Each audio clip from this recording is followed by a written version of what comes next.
मैं वापस आऊंगा एक ऐसी फिल्म है जो सिर्फ एक प्रेम कहानी नहीं सुनाती, बल्कि यादों, बिछड़ने के दर्द, परिवार, रिश्तों और उम्मीद की कहानी भी कहती है। ये फिल्म हमें दो अलग अलग समय में लेकर जाती है। एक तरफ आज का समय है जो 95 साल का बूढ़ा इंसान अपनी जिंदगी के आखिरी पड़ाव पर है। दूसरी तरफ यंग डाइट्स 47 का वो दौर है जब भारत का बंटवारा लाखों लोगों की जिंदगी बदल देता है। फिल्म इन दोनों समय को बहुत भावुक तरीके से जोड़ती है और दिखाती है कि सच्चा प्यार समय और सीमाओं से भी बड़ा हो सकता है। फिल्म की शुरुआत बहुत शांत माहौल में होती है। अस्पताल जैसा माहौल दिखाई देता है। डॉक्टर और परिवार के लोग बुजुर्ग आदमी की हालत को लेकर चिंतित है। उनका नाम ईशर सिंह अग्रवाल है। उनकी उम्र 22 साल है। उन्हें स्ट्रोक आया है और उनकी हालत बहुत नाजुक है। डॉक्टर अपनी तरफ से पूरी कोशिश कर रहे हैं, लेकिन उन्हें भी समझ में आ रहा है कि अब ज्यादा समय नहीं बचा है। ईशर सिंह की सबसे बड़ी परेशानी सिर्फ उनकी भी बीमारी नहीं है, उन्हें डिमेंशिया भी है। कई बार उन्हें यह याद नहीं रहता कि सामने कौन खड़ा है। कभी वे अपने पोते को पहचान लेते हैं और अगले ही पल भूल जाते हैं। कभी वे आज की बात भूलकर सीधे 40 साल पुराने समय में पहुंच जाते हैं। उनका पोता निर्वैर हर समय उनके साथ रहता है। वह सिर्फ उनका पोता नहीं, बल्कि उनका सबसे बड़ा सहारा भी है। वह दवाइयों का ध्यान रखता है, डॉक्टरों से बात करता है और हर समय अपने दादा के पास बैठा रहता है। फिल्म के शुरुआती हिस्से में ही दर्शकों को समझ में आ जाता है कि निर्वैर अपने दादा से कितना प्यार करता है।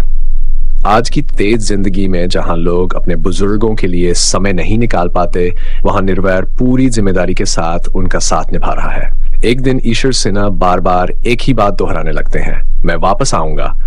फिर वे धीरे धीरे एक और नाम लेते हैं, सरगोधा। कभी वे कहते हैं कि उन्हें अपने घर जाना है, कभी किसी जिया का नाम लेते हैं, कभी अफसाना खाकर किसी को पुकारते हैं। उनकी बातें सुनकर पूरा परिवार हैरान रह जाता है। घर के बाकी लोगों को लगता है कि यह सब बीमारी की वजह से हो रहा है, लेकिन निर्वैर को लगता है कि इन बातों के पीछे कोई गहरी सच्चाई छिपी है। यही से फिल्म का असली सफर शुरू होता है। निर्वैर अपने दादा की बातों को ध्यान से सुनना शुरू करता है। वह हर शब्द याद रखने की कोशिश करता है। उसे महसूस होता है कि दादा किसी अधूरे वादे के साथ जी रहे। इसी दौरान फिल्म हमें धीरे धीरे अतीत में ले जाती है। अब पर्दे पर 1947 से पहले का पंजाब दिखाई देता है। उस समय न भारत का बंटवारा हुआ था और नहीं दोनों देशों के बीच को इसी माती में हिंदू, सिख और मुसलमान साथ रहते थे। लोग एक दूसरे के त्योहारों में शामिल होते थे। रिश्ते धर्म से नहीं, इंसानियत से बनते थे। यहीं पहली बार युवा ईशर सिंह दिखाई देते हैं। वे खुशमिजाज, मेहनती और सपने देखने वाले नौजवान हैं। उनके चेहरे पर हमेशा मुस्कान रहती है। अपनी जमीन, अपने गांव और अपने लोगों से बहुत प्यार है। एक दिन उनकी मुलाकात एक लड़की से होती है, उसका नाम जिया है। कुछ लोग उसे अफसाना भी कहते हैं। जिया बहुत शांत स्वभाव की लड़की है। उसकी आंखों में मासूमियत है और उसके चेहरे पर एक अलग ही सुकून दिखाई देता है। पहली मुलाकात बिल्कुल साधारण होती है, कोई फिल्मी अंदाजा नहीं, कोई बड़े संवाद नहीं, बस दोनों की नजरें मिलती हैं और धीरे धीरे बातचीत शुरू होती है। यहाँ बहुत सादगी से प्यार की शुरुआत दिखाती है। ईशर और जिया अलग अलग धर्मों से आते हैं, लेकिन दोनों के बीच इंसानियत सबसे पहले दिखाई देती है। वे साथ चलते हैं, बातें करते हैं और धीरे धीरे एक दूसरे को समझने लगते हैं। ईशर को जिया की सादगी पसंद आती है। जिया को ईशर का साफ दिल और ईमानदारी अच्छी लगती है। धीरे धीरे दोनों की मुलाकातें बढ़ने लगती हैं। कभी खेतों के पास, वही गांवों में, कभी नदी किनारे। इन दृश्यों में निर्देशक ने जल्दबाजी नहीं की है। दोनों के रिश्ते को समय दिया गया है ताकि दर्शक उनके प्यार को महसूस कर सके। इसी दौरान ईशर एक दिन जिया से कहता है, चाहे जिंदगी में कुछ भी हो जाए, वह हमेशा उसके साथ रहेगा। जिया मुस्कुराकर उसकी बात सुनती है, लेकिन शायद दोनों को यह अंदाजा नहीं होता कि कुछ ही समय बाद पूरी दुनिया बदलने वाली है। धीरे धीरे देश का माहौल बदलने लगता है। गांव में तनाव की खबरें आने लगती हैं। लोग राजनीति की बातें करने लगते हैं। अफवाहें फैलने लगती हैं। पहले जो लोग साथ बैठते थे, अब उनके बीच डर दिखाई देने लगता है। ईशर और जिया भी ये बदलाव महसूस करते हैं। उन्हें समझ में नहीं आता कि अचानक लोगों के दिलों में इतनी नफरत कहां से आ गई। फिल्म यहाँ बिना ज्यादा भाषण दिए बंटवारे से पहले का डर बहुत प्रभावी तरीके से दिखाती है। ईशर बार बार जिया से कहता है कि सब ठीक हो जाएगा, लेकिन हालात हर दिन और खराब होते जाते हैं। दोनों के परिवार भी चिंता में आ जाते हैं। अब सिर्फ उनके प्यार की नहीं, उनकी जान की भी चिंता होने लगती है। फिल्म का पहला भाग यहीं एक गहरे भावनात्मक मोड़ पर खत्म होता है। दर्शक समझ जाते हैं कि अब बंटवारे की आग इन दोनों की जिंदगी को हमेशा के लिए बदलने वाली है और निर्वैर की तलाश भी अब इसी अधूरी प्रेम कहानी का सच सामने लाएगी।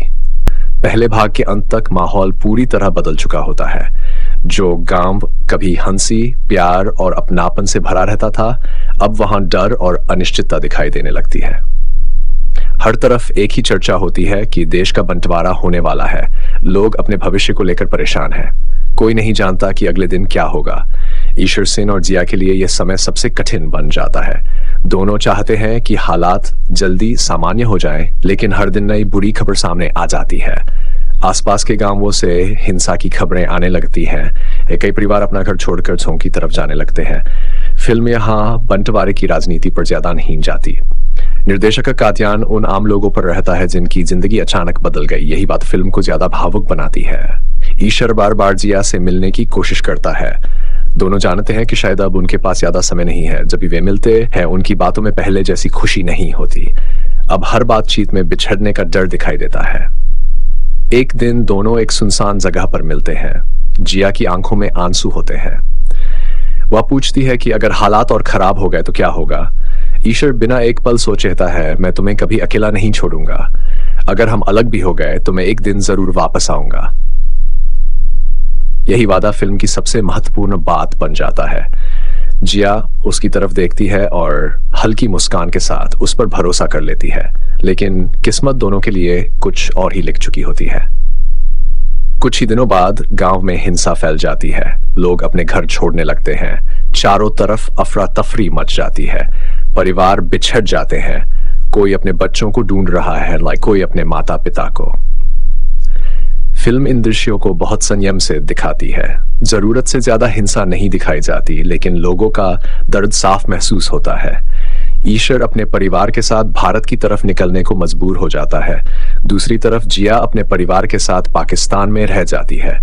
दोनों एक दूसरे को ढूंढने की कोशिश करते हैं, लेकिन हालात इतने खराब होते हैं कि वे मिल नहीं पाते।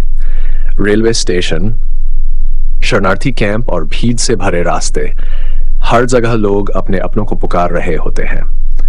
ईश्वर बार बार जिया का नाम लेता है। जिया भी हर आने जाने वाले से पूछती है कि क्या किसी ने ईश्वर सिंह को देखा है, लेकिन दोनों की मुलाकात नहीं हो पाती। आखिरकार दोनों देशों की सीमा बन जाती है। अब सिर्फ दूरी नहीं, बल्कि एक राजनीतिक सीमा भी उनके बीच आ जाती है। फिल्म यहाँ बहुत भावुक हो जाती है। ईश्वर के चेहरे पर एक ही दर्द दिखाई देता है। वह अपना वादा पूरा नहीं कर पाया। दूसरी तरफ जिया भी उसी उम्मीद के साथ जीती रहती है कि शायद एक दिन ईश्वर लौट आएगा। कहानी फिर वर्तमान समय में लौटती है।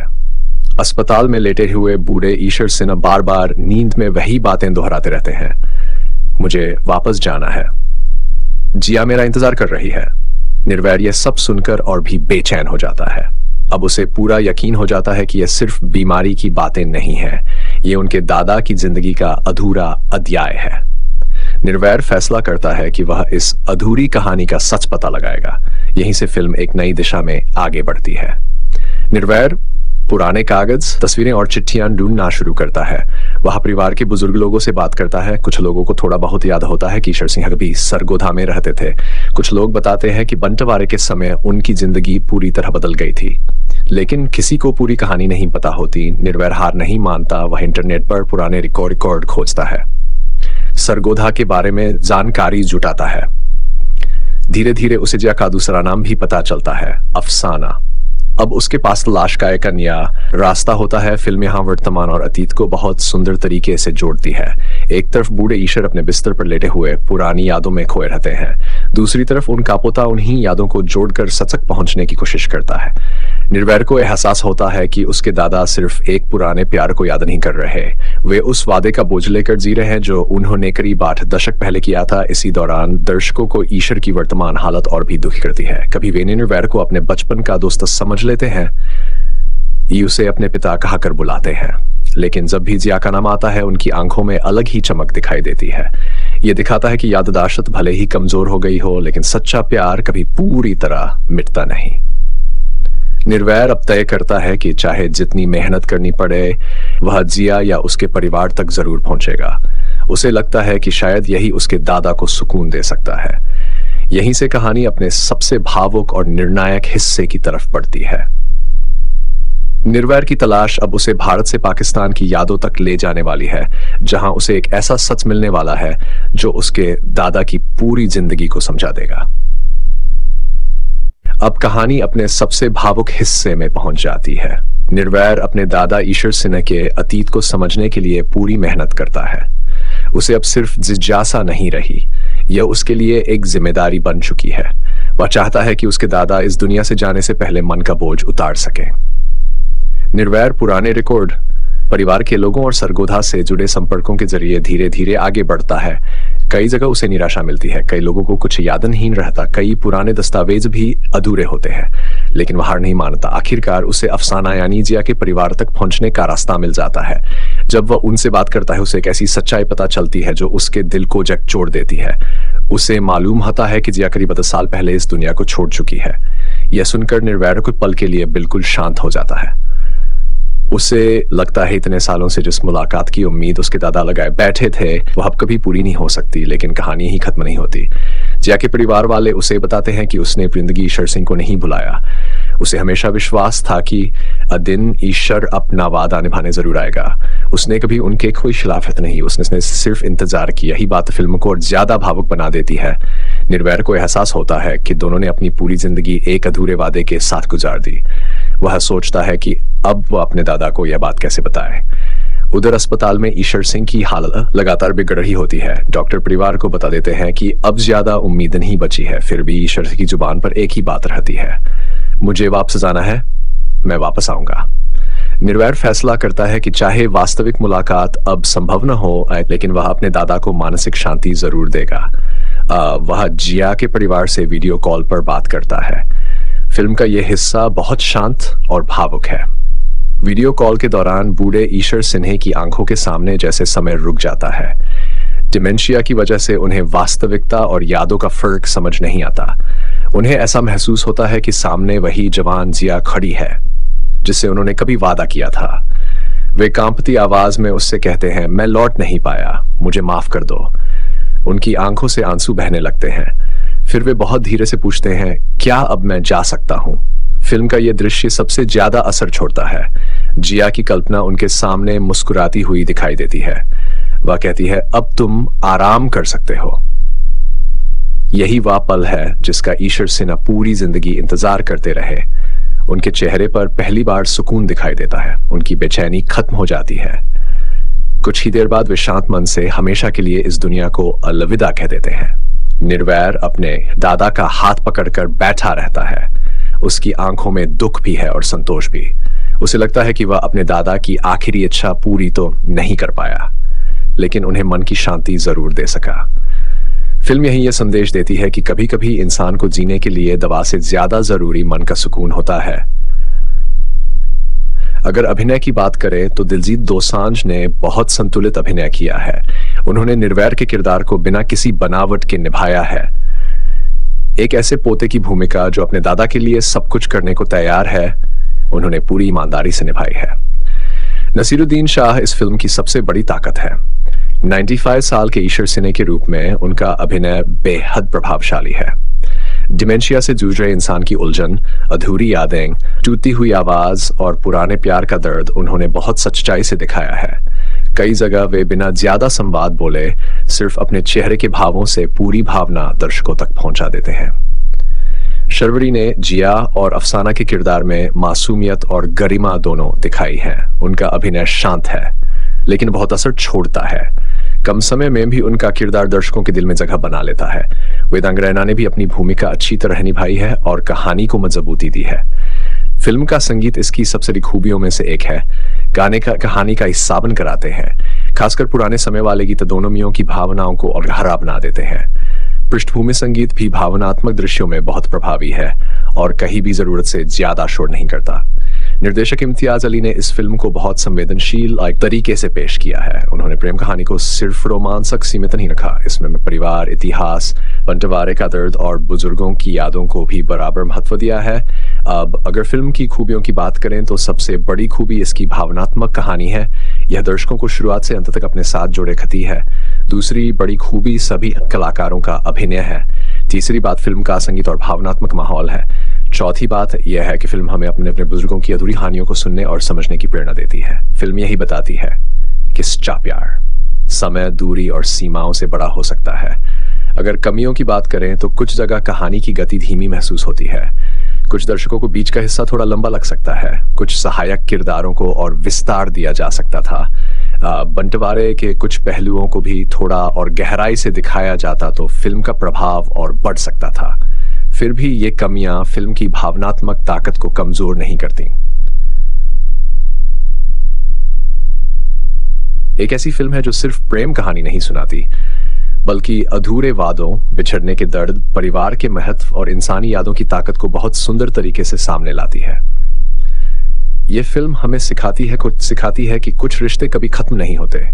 समय बदल जाता है, देश बदल जाते हैं, पीढ़ियां बदल जाती हैं, लेकिन सच्चा प्यार और निभाया हुआ वादा इंसान के दिल में हमेशा जिंदा रहता है।